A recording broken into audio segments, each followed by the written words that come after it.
দেশের ৬ জেলার উপর দিয়ে ঘন্টায় সর্বোচ্চ ৬০ কিলোমিটার বেগে ঝড়সহ বজ্রবৃষ্টি হতে পারে বলে আশঙ্কা করেছে আবহাওয়া অধিদপ্তর। এসব এলাকার নদী বন্দরগুলোকে ১ নম্বর সতর্ক সংকেত দেখাতে বলা হয়েছে।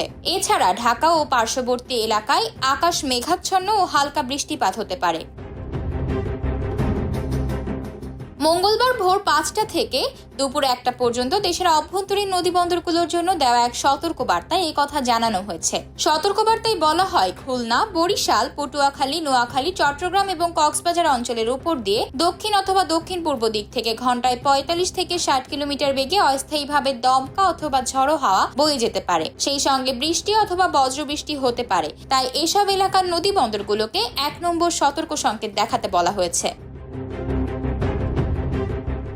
আবহাওয়া অফিস বলছে, উত্তর পশ্চিম বঙ্গোপসাগর এবং তৎসংলগ্ন বাংলাদেশের দক্ষিণাঞ্চলে অবস্থানরত লঘুচাপটি বর্তমানে সুস্পষ্ট লঘুচাপ আকারে গাঙ্গেয় পশ্চিমবঙ্গ এবং তৎসংলগ্ন এলাকায় অবস্থান করছে।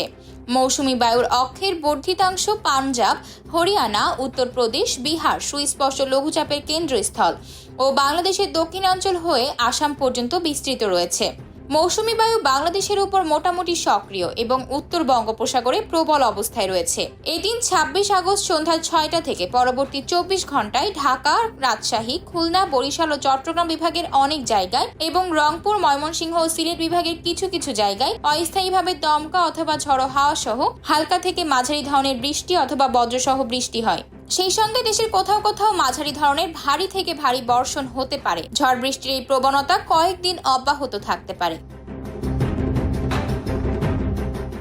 আতকিয়া মায়মুনা, বার্তা 24।